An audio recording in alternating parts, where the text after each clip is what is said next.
Praise the lord. యేసుక్రీస్తు నామములో అందరికీ వందనాలు. ప్రార్థన చేసుకుని వాక్యం చెప్పుకుందాం. సర్వోన్నతుడా, సర్వశక్తిమంతుడా, జీవాధిపతి, జీవము కలిగిన దేవా, మీకు వందనాలు. మీ ఉచితమైన కృపను బట్టి ప్రార్థన చేస్తున్నాము తండ్రి.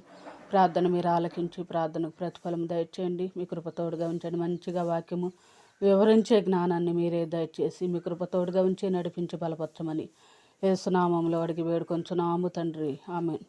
వాక్యం చెప్పుకుందాం. సిలువ మీద యేసుక్రీస్తు మాట్లాడిన 3వ మాటను చెప్పుకుందాం. యోహాను సువార్త 19వ అధ్యాయము 26వ వచనం. యేసు తన తల్లియు తాను ప్రేమించిన శిష్యుడును దగ్గర నిలిచి ఉండట చూసి, అమ్మా, ఇదిగో నీ కుమారుడు అని తన తల్లితో చెప్పాను. తరువాత శిష్యుని చూసి, ఇదిగో నీ తల్లి అని చెప్పాను. ఆ గడియ నుండి ఆ శిష్యుడు ఆమెను తన ఇంట చేర్చుకొనెను. ఒక తల్లికి కుమారునిగా యేసుక్రీస్తు బాధ్యత. తన తల్లిని ప్రేమించాలి. ఆమె యొక్క బాధ్యత ఆయన మీదనే ఉన్నది. ఎందుకనగా మరియమ్మకు యేసుక్రీస్తు పెద్ద కుమారుడు కాబట్టి పెద్ద కుమారునిగా ఆయన తన తల్లి బాధ్యతను నెరవేర్చాలి. తన తల్లిని ఆయన పట్టించుకోవాలి. అంత మాత్రమే కాదు, కానీ అది దేవుని ఆజ్ఞ కూడా. నిర్గమకాండము 20వ అధ్యాయము 12వ వచనం. నీ దేవుడైన యెహోవా నీకు అనుగ్రహించు దేశంలో నీవు దీర్ఘాయుష్మంతుడగునట్లు నీ తండ్రిని నీ తల్లిని సన్మానించమని దేవుని వాక్యములో ఉన్నది. ఎవరికైనా దీర్ఘాయువు కావాలంటే తండ్రిని తల్లిని సన్మానించాలి. కానీ యేసుక్రీస్తు ఎక్కువ కాలము అనగా తనకు ముసలితనము వచ్చేంతవరకు జీవించాడా అంటే ఆయన మంచి యవన వయసులో ఉండగానే మరణించాడు. అయినా సరే తన తల్లిని ఆయన ఎంతో గౌరవించాడు. అలాగే తన తండ్రి ఆజ్ఞను పూర్తిగా నెరవేర్చాడు. వాక్యానుసారముగా ఆయన తన తల్లిని ఎంతో ప్రేమించాడు కాబట్టి తన తల్లి బాధ్యతను వేరొకరికి అప్పగించాడు. ఎందుకనగా తాను మరణించిన తర్వాత తన తల్లి ఒంటరిగా ఉండకూడదు. యేసుక్రీస్తునకే తల్లి అయిన ఆమె ఒక దిక్కులేని దానిగా ఉండకూడదు. అందుకే ఆయన తాను ప్రేమించిన శిష్యుడైన యోహానునకు ఆమెను అప్పగించాడు. ఎందుకనగా ఎవరైనా సరే ఆయనను ఎంత ప్రేమిస్తారో అంతకంటే ఎక్కువగా తన తల్లిని ప్రేమించాలి. ఆమె పట్ల ఎంతో బాధ్యతగా ఉండాలి. కాబట్టి ఆయన తన తల్లి బాధ్యతను యోహానునకు అప్పగించాడు. కానీ ఆయన శిష్యులందరిలో పేతురు పెద్దవాడు కాబట్టి ఆయన తన తల్లి బాధ్యతను పేతురునకు అప్పగించాలి. ఎందుకంటే పెద్దవారైతే ఎక్కువ బాధ్యతగా చూసుకుంటారు కాబట్టి. ఒకవేళ ఆయన ఆ సమయంలో పేతురు కొరకు వెదకి ఉంటాడు, కానీ పేతురు ఆయనకు కనబడలేదు. మిగిలిన అందరినీ కూడా ఆయన వెదకి ఉంటాడు. కానీ యోహాను కంటే వయసులో పెద్దవారైన శిష్యులలో ఒక్కరు కూడా అక్కడ ఆయనకు కనబడలేదు. యోహాను మాత్రమే అక్కడ అనగా సిలువ దగ్గర ఆయనకు కనిపించాడు. ఎందుకనగా యోహాను కంటే వయసులో పెద్దవారందరూ భయపడి పారిపోయారు. యోహాను మాత్రమే సిలువ దగ్గర నిలబడి ఉన్నాడు. ఎందుకంటే యేసుక్రీస్తు మీద ఉన్న ప్రేమతో యోహాను తన ప్రాణాన్ని తెగించాడు కాబట్టి అక్కడ నిలబడగలిగాడు. అప్పుడు ఆయనకు అర్థమైంది, నన్ను ఇంత ఎక్కువగా ప్రేమించుచున్న యోహానునకు నా తల్లిని అప్పగిస్తే నా తల్లి సంతోషంగా ఉండగలదు అనుకున్నాడు. అందుకే తన తల్లిని యోహానునకు అప్పగించాడు. యోహాను కూడా యేసుక్రీస్తును ఎంతో ఎంతో ఎక్కువగా ప్రేమించాడు. ఎంత ఎక్కువగా ప్రేమించాడు అంటే యోహాను సువార్త 21వ అధ్యాయము 7వ వచనము. యేసుక్రీస్తు మరణించి తిరిగి లేచిన తర్వాత వారికి కనబడినప్పుడు పేతురు కూడా ఆయనను గుర్తించలేకపోయాడు. మిగిలిన శిష్యులలో ఎవరునూ ఆయనను గుర్తించలేకపోయారు. కానీ యోహాను మాత్రమే ఆయనను గుర్తించగలిగాడు. అనగా ఎక్కువగా ప్రేమించిన మనుషులు ఎక్కడ ఉన్నా, వారు ఏ రూపములో ఉన్నా వారిని గుర్తించగలరు. కాబట్టి అక్కడ ఉన్న వారందరిలో కూడా యోహాను మాత్రమే ఆయనను గుర్తించగలిగాడు. అయితే ఆయన తల్లి పరిస్థితి ఏమిటి?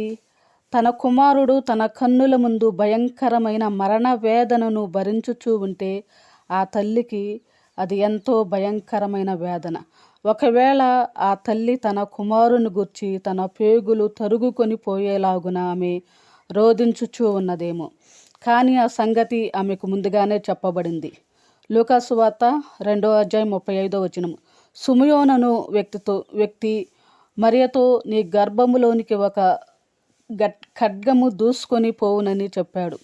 యేసుక్రీస్తు శిలువ మరణమునకు కొన్ని వందల సంవత్సరములకు ముందు ఎందరో ప్రవక్తలు ప్రవచించారు. అలాగే ఆయన పుట్టిన 8వ దినాన సుమయోను కూడా ప్రవచించాడు. ఆయన మరణ వేదనను బట్టి మరియా ఎంతో రోదించుచూ ఉన్నది. అయినప్పటికీ మరియా మాత్రము ఆయనను శిలువ మరణమునకే సిద్ధపరచుతూ ఉన్నది. యోహాను సువార్త 2వ అధ్యాయం 1-11 వచనాల వరకు. కానాలో జరిగిన వివాహంలో ద్రాక్షారసము అయిపోయింది. వారికి ద్రాక్షారసము లేదని మరియా యేసుక్రీస్తుతో చెప్పగా, యేసుక్రీస్తు ఆమెతో చెప్పుచున్న మాట, నా సమయము ఇంకనూ రాలేదని. కానాలో జరిగిన పెండ్లి విందులో అయితే ఆయన వెంటనే ద్రాక్షారసాన్ని వారికి ఇచ్చాడు. వెంటనే జరిగిన కార్యానికి ఆయన నా సమయము ఇంకా రాలేదని చెప్పడు. కానీ మరియా యేసుక్రీస్తునకు తన శిలువ మరణమును జ్ఞాపకము చేయుచూ ఉన్నది. ఆయన అనేకుల కొరకు ద్రాక్షారసము వలె తన రక్తాన్ని చిందించుటకు మాత్రమే ఈ లోకానికి వచ్చాడు కాబట్టి మరియా ఆ మాటను ఆయనకు జ్ఞాపకము చేయుచూ ఉన్నది. అలాగే కొందరు తల్లిదండ్రులు కూడా తన పిల్లలకు జ్ఞాపకము చేస్తూ ఉంటారు. మిమ్ములను దేవునికి ప్రతిష్ఠించుకున్నాము, దేవునికి ఎన్నిక చేసాము, మీరు దేవుని పరిచర్య చేయాలి అని వారితో అనేకసార్లు చెబుతూ ఉంటారు.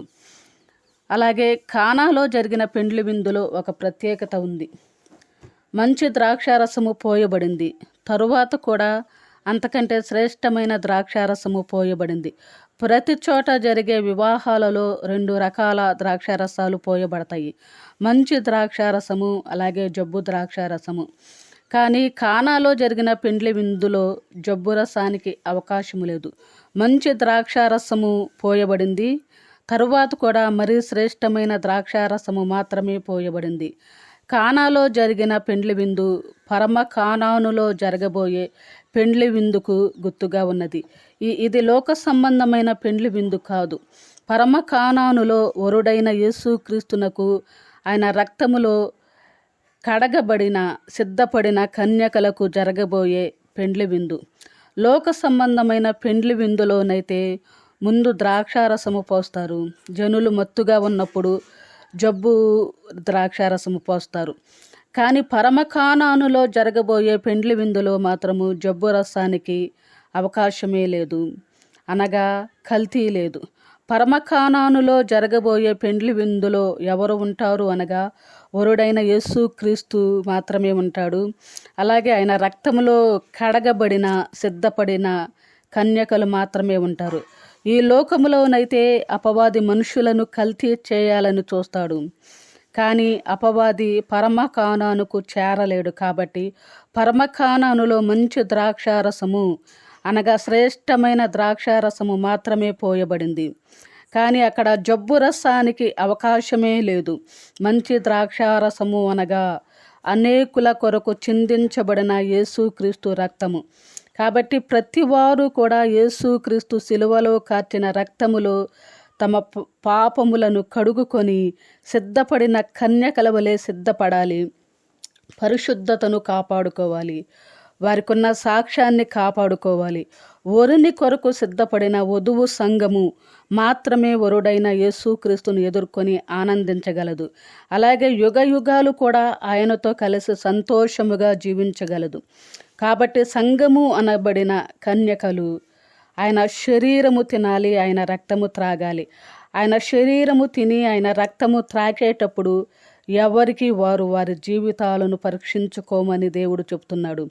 కాబట్టి ప్రతి ఒక్కరూ కూడా బ్రతికినంత కాలము దేవుని కొరకు జీవించాలి. దినదినము క్షణక్షణము కూడా మన జీవితాలను మనం పరీక్షించుకుంటూ దేవుని కొరకు మాత్రమే బ్రతకాలి. కాబట్టి ఆ రీతిగా ఎవరైతే జీవిస్తూ ఉంటారో, ఎవరైతే వారిని వారు పరిశీలన చేసుకుని దేవుని కొరకు నిలబడతారో, వారి సాక్ష్య జీవితాన్ని కాపాడుకుంటూ ఉంటారో, వారు మాత్రమే పరమ కానానులో పెండ్లి విందులో సిద్ధపడిన పెండ్లి విందులో పెండ్లి కుమార్తె వలె ఉండి ప్రతి ఒక్కరూ ఆనందించగలరు.